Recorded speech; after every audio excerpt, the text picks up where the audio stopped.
And now you're on camera. I'll just edit it. I'm gonna edit all these. Why?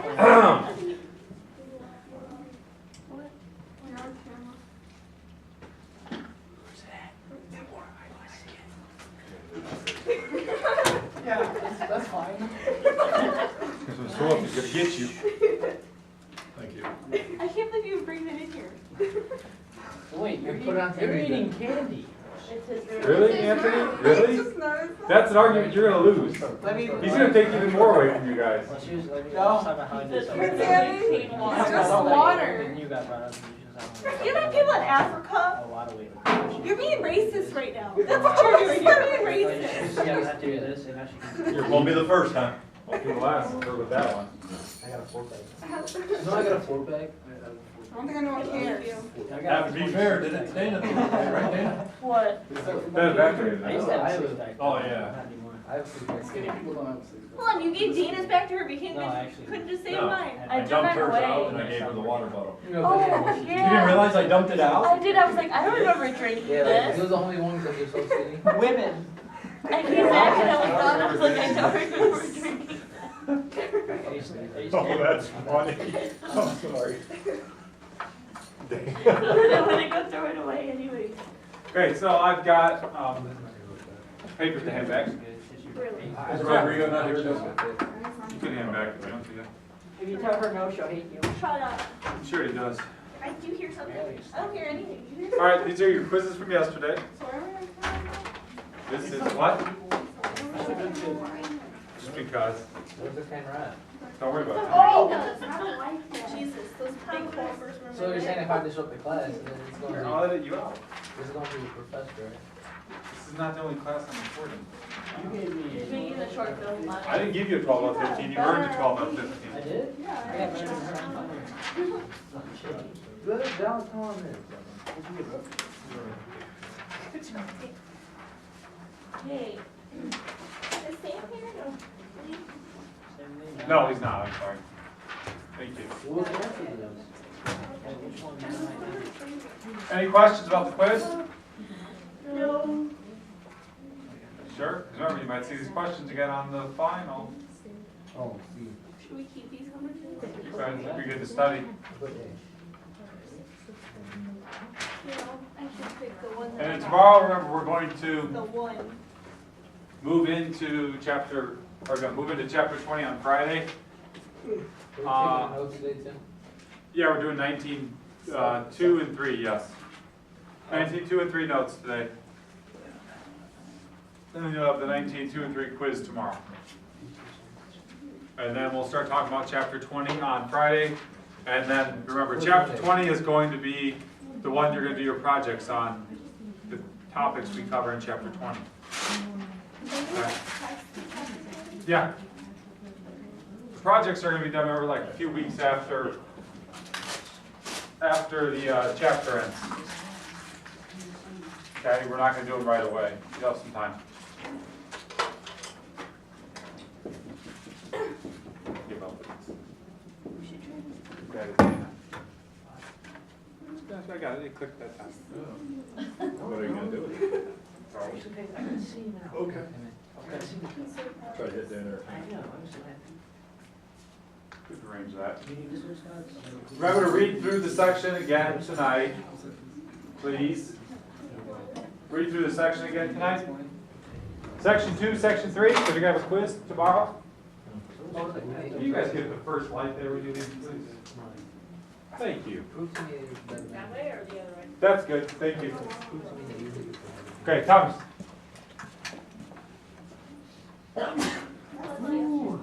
Bless you. Is that the, Thank you. is that the name of both sections? Yeah, that's the name of the section for this quiz you're gonna have I like seeing tomorrow. So we're gonna talk about the impacts on the economy and changes in society in post-World War United States. We'll talk about Henry Ford a little bit. Remember you guys did some stuff with him the assembly line. before. What? Assembly line there? Yeah, Oh. assembly line, yeah. And then we're gonna talk about President Harding a little bit, President Coolidge a little bit. Talk about the Teapot Dome scandal. Yeah, there's a few other things, but those are the big ideas. And I have your quiz done already. How many questions? 15, like last time.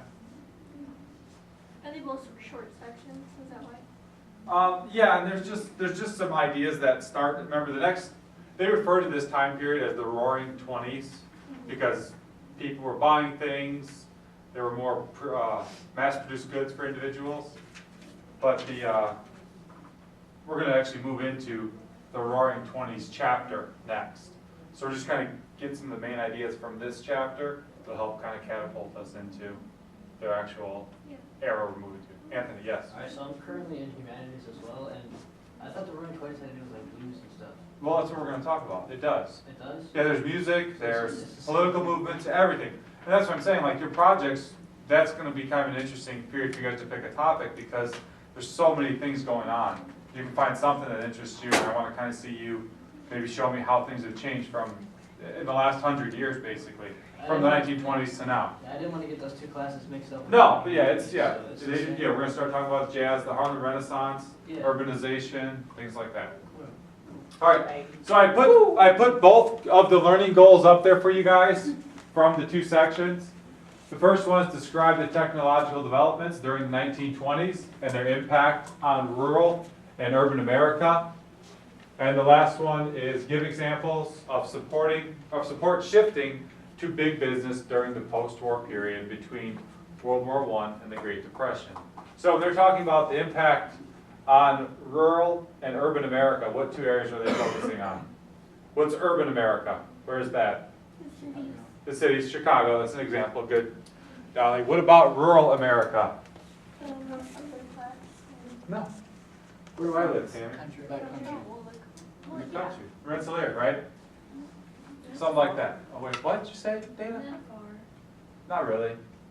It's all relative. If you're used to driving it, it's not far anymore. Okay, and then we're gonna start talking about big business. So when they're saying big business, what are they meaning?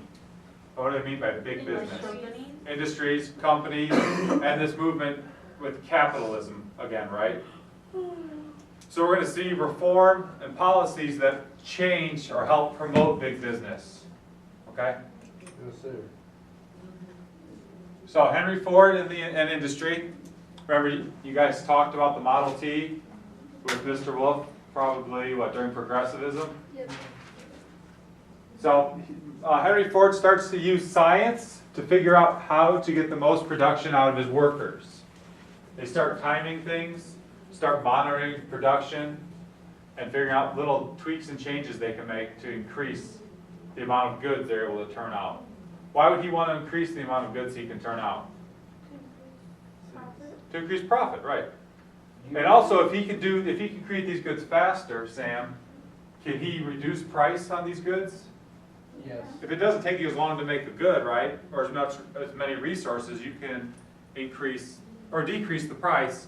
And by decreasing the price, do you expand or contract your market? Expand your market, good. Okay, so he also believes that his workers can also be consumers. All right, you guys know a consumer is anybody that buys goods in the market.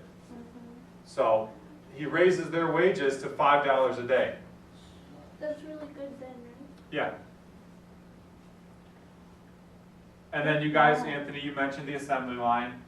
On the assembly line, there are 84 specific jobs.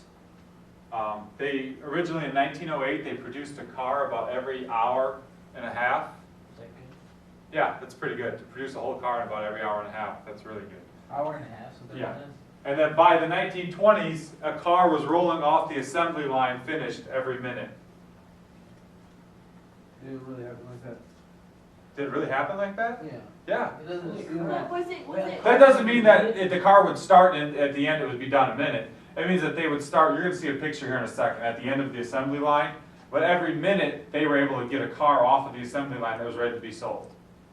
how? It doesn't run or anything. They put the parts in. I'm going to show you the assembly line here in a Doesn't that second. make for like crappy quality? No. Because he had, this part right here, the 84 specific jobs, everybody had one job to focus on. So that limits your quality control. You have a guy that puts the bolt in, and the next guy down the line tightens the nut on the back side. So everybody's got one job to do. That's your job. You do that job all day long. that's kind of Anthony. But, oh yeah, so is this just like, he only has one big factory, or does he have like He has multiple? multiple factories all over. So- Detroit, Michigan is his first factory. So like, you can have like multiple ones getting done at Yeah. once? Yes. And then remember also, he's got, you know, Henry Ford always said, you can have any car you want as long as it's black. Right? They'll make you any car you want as long as it's black. Because, It'd have to be black. well, remember when he started the Model T, it was the first automobile, so he had one color. There's no competition in the market, right? So if you're the only one providing a car, you make it whatever's easiest and most efficient for you to create. Well, technically didn't he have to like not color it at all? He can just leave it like all metally stuff? I don't think No, no, you have to finish it, otherwise it's gonna rust. And then also think about this, okay? So if you're producing cars, what else do you need? Okay, first of all, what's the first thing you need if you're gonna make a car? Metal or steel. What do cars ride on? You need rubber for tires. Do you have something when you're riding in the car that keeps bugs out of your mouth? Which is made of glass. So you're seeing an increase for steel, glass, and rubber during this time as well, which makes sense, right? You're building cars, these are Well, all like, you know how you- resources you need. Yeah, Thomas. You know you're saying they're producing extra stuff? Mhm. Wouldn't that help for this too? What do you mean producing extra You stuff? remember how you're saying like, Well, this is that's the difference. Yeah, we talked about like you're talking about like how production, there was Yeah. surpluses of like Yeah. farm crops. But this is mass production that's servicing a need. There's a need and a demand in the market for automobiles. So Ford is basically satisfying that need, which is why he's able to sell these vehicles and be profitable. Does that make sense? Yeah. So yeah, you guys did good with that. Remember those three products, rubber, glass, and steel, right? We need those three. Okay, here's the Model T right here on the left. And here's, Anthony, see, here's the assembly line. So see, as far down as you can see in the picture, the car would start down here at the very end, and it might be just a chassis. And then they'll put the engine in. Then they'll put the exhaust on. Then they'll put tires on. Then they'll put the back on. Then they'll put the front, the hood, the roof, the glass. Do they have like assembly lines for the other parts too, like assembly line to put the engine together? Well, the engines would be constructed and already at a certain portion there where they would be Oh, more so- than likely, like see where it looks like overhead here, they have like some type of system, like right here where they could probably have a chain that the engine would be slid on and dropped into place.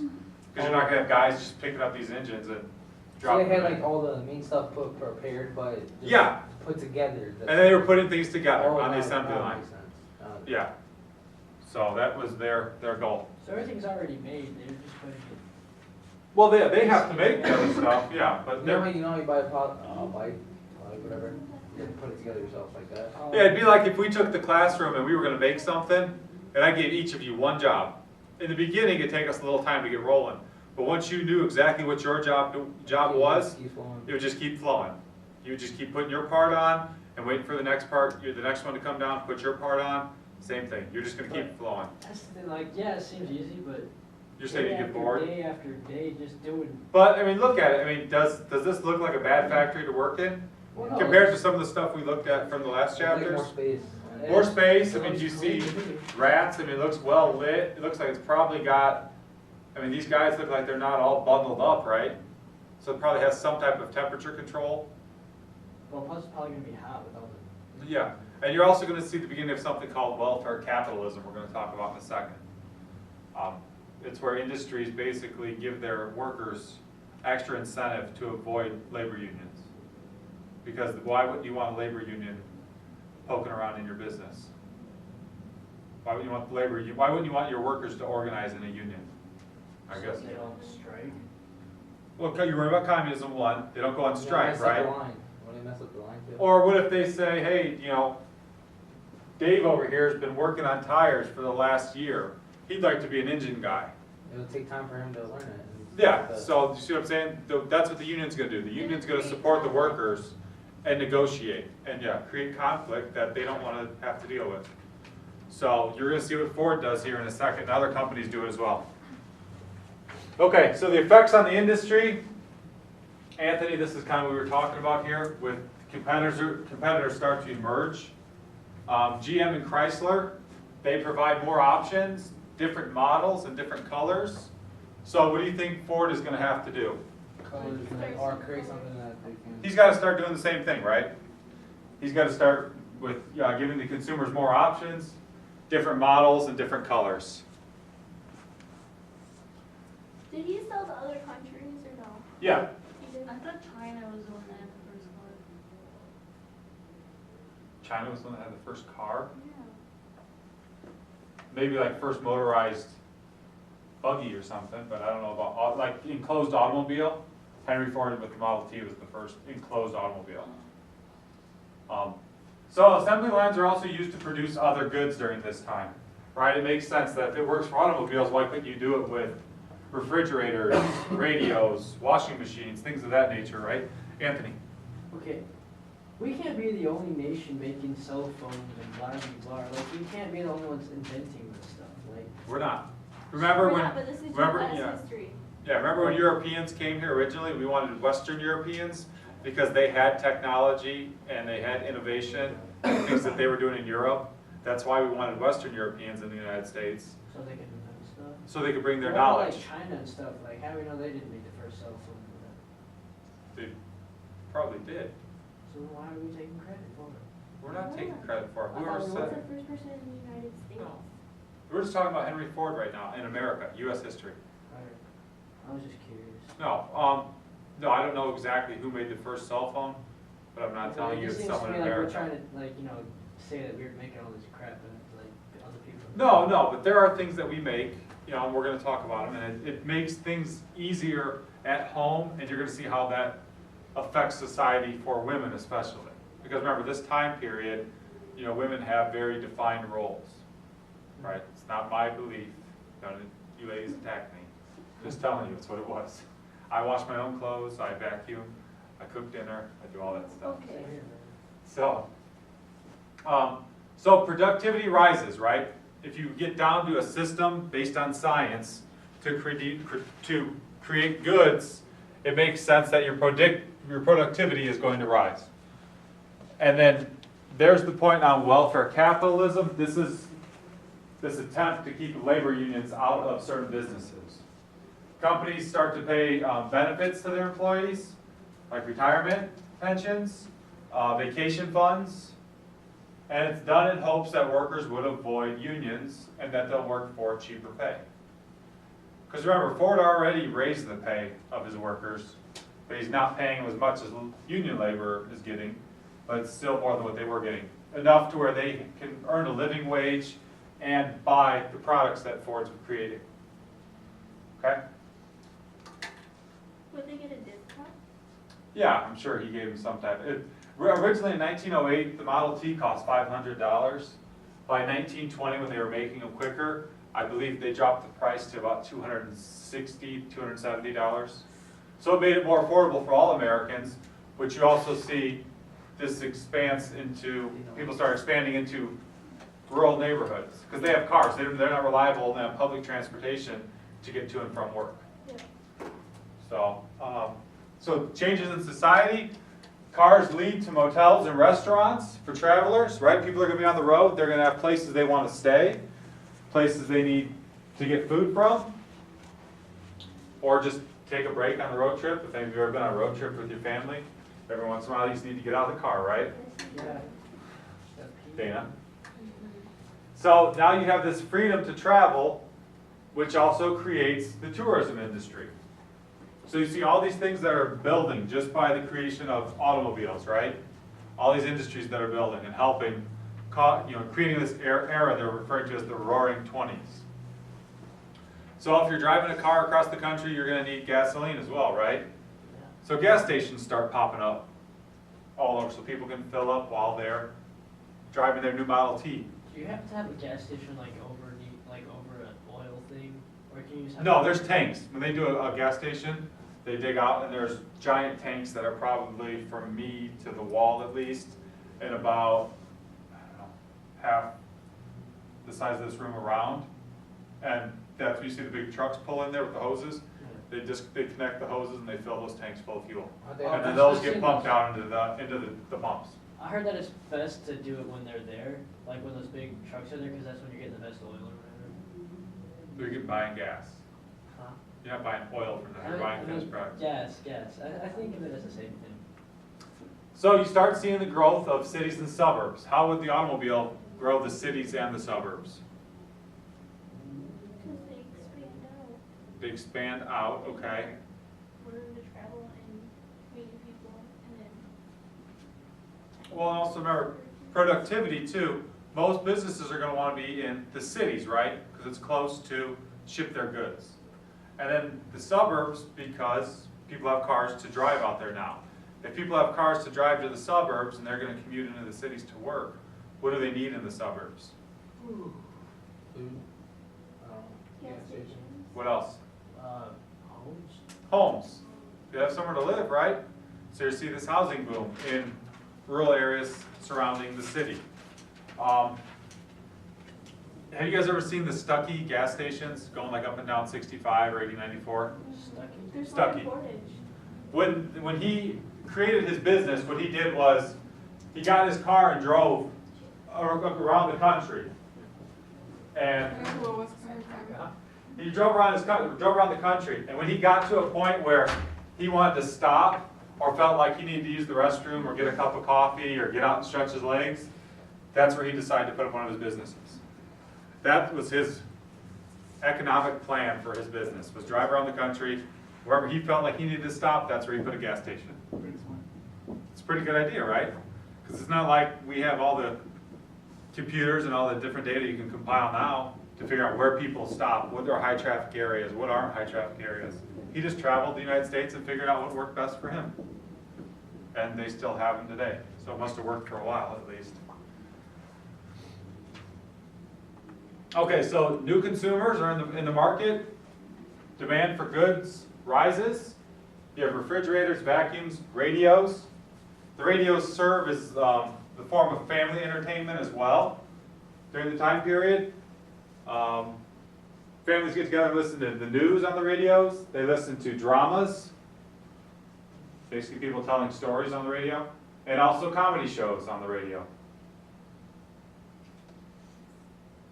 So there's an increase of these goods in the market, and is it natural for us as consumers to want all these goods? So there are going to be new ways to pay for these goods. You're going to see installment buying, credit. So installment buying is something like a mortgage would be, okay? Or an automobile, for instance. You go to the bank, you get a loan, they give you a beginning balance of say $10,000, and you make your payment every month until you get that $10,000 down to zero. Credit, on the other hand, is generally an established line that you have with somebody to where you spend up to your limit, and once you've reached that limit, you can't spend anymore until you pay the limit down. Okay? And then once you've paid it down to zero, you still have credit with that store or business to buy more goods if you want to.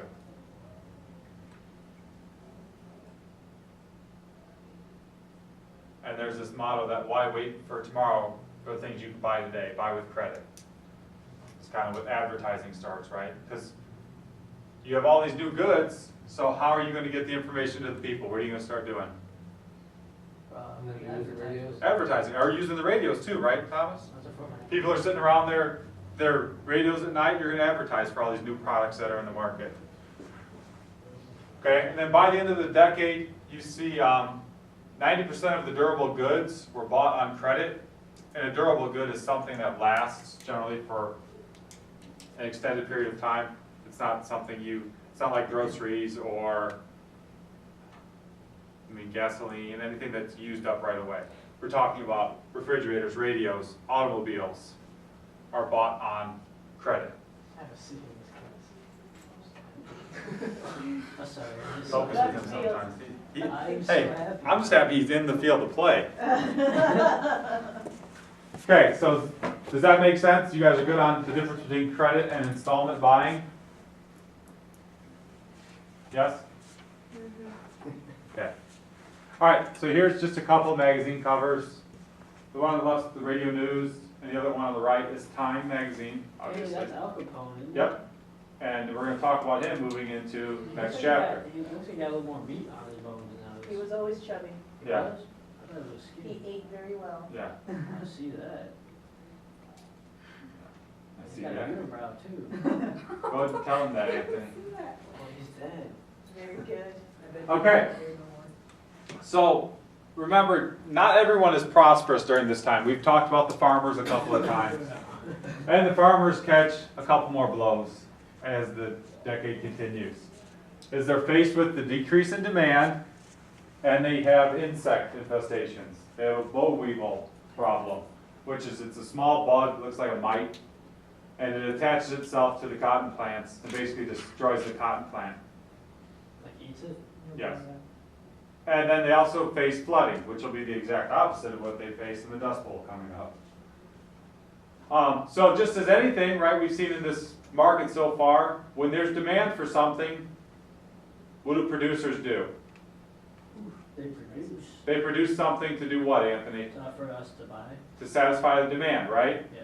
So there's a need to take care of this boll weevil infestation, so you get dusting machinery. Is boll weevil still like around, or is it like, No, I don't believe there's boll weevils around anymore. what does it look like? You have a picture? It looks almost like it's like a cross between a tick and a, yeah, like a little, one of those little beetles, those little black beetles we get in the summertime. Ticks scare me. They scare me too. Probably. They also give you Lyme disease. Mm-hmm.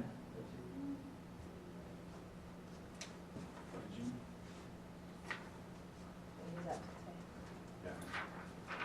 Yeah. Okay. Got a better system.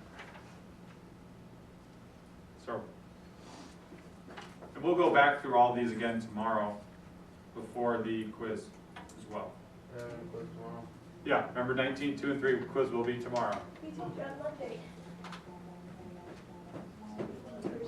And I told him a couple times today before class started. Okay.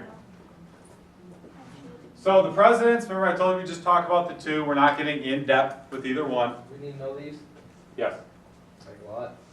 yes. They worth it. I would know a few things about them, especially the things I talk about. Just like general terms, just how we normally do quizzes and tests. If I stress something, it's probably for a reason. So Warren Harding believes that less government and business and more business and government. So basically he's talking about deregulation. He does not want government to interfere in business, okay? So he's kind of got this laissez-faire approach, hands off, let business kind of self-regulate, but everything will be better for the rest of society. We told you he's pro-business. He believes in cutting the federal budget, and the way he's going to do this is he's going to reduce taxes on the wealthiest Americans. Because remember, we talked in the last chapter about the 16th Amendment, right?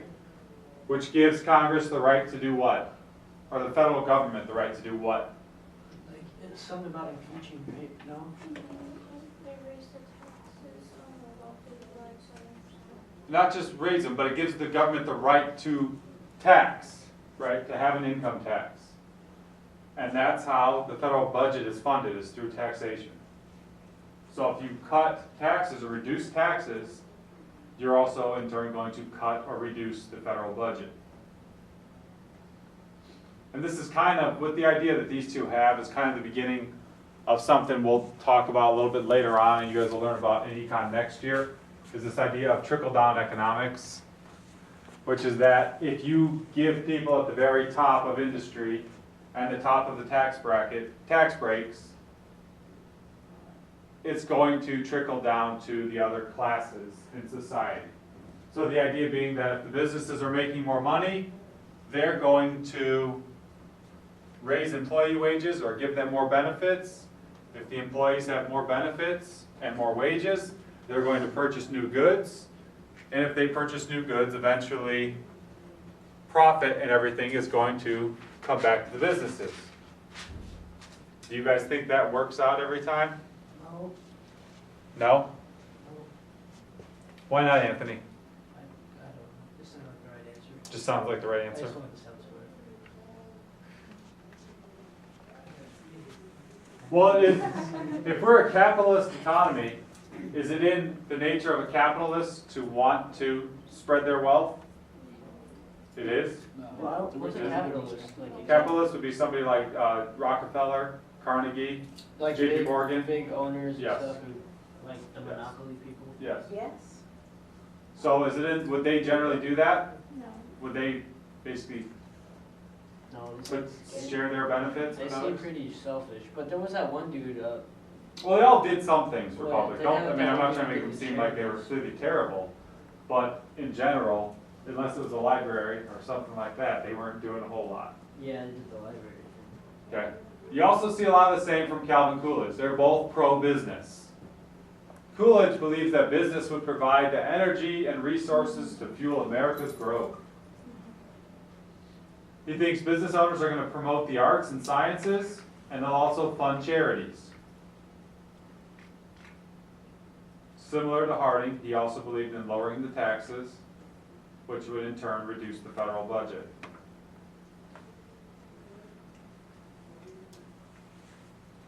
You're gonna do what, Dana? Huh? Hey, Dana, stop talking. She's alive, it's for actually keep her up to. Don't you wanna do that? I'm gonna read the sections. This is why you're gonna cry when you go. I'll tell you. Ah, you don't pay, I'm gonna pass. He passed the last one, I gotta give him credit. He's doing well. He is singing from the rooftops right He now. is doing well, he's happy, he's happy today. Tell my parents, like, yo, I gotta see. Hey, easy, Anthony, wait till I put the rest of the grades in, I wouldn't jump. Crap. Don't put the cart before the horse, my Come on, friend. man, just keep it like. Just leave it for a day at least. I can do it. I figured you wanted it on Friday, that way you have the whole weekend to celebrate. Yeah. Yeah. Anthony, if you finish this class with a C, I will buy you an ice cream. Well. You're getting ice cream, buddy. Promise. Alright, Finish with, like, there's Warren Harding on the left, Calvin Coolidge on the right. Alright, we've got two left. So the big part with this is the issue is that they sell the rights to federal oil reserves to private companies. So basically let private companies come in and drill federal oil reserves. Okay? And the man that sells the land is Secretary of the Interior Albert Fall. Kind of a ironic last name since he takes the fall for it all. Wah, wah. Wah, wah. History jokes, you gotta love them. So like I said, private oil companies receive a lease on the Navy petroleum reserves and drill on the land. And the reason it's called the Teapot Dome is there's actually a rock structure or formation that looks kind of like a teapot. So that's why they call it the Teapot Dome. And then the cartoon on the right is just politicians running back to Washington to get out of the way on this road paved in oil of the Teapot Dome scandal. And you can see there's some people that weren't so lucky. There's a hat right there, a hat back there, and it looks like a lady back there. Yeah, I can see a hand underneath it. Yeah. Mine's not.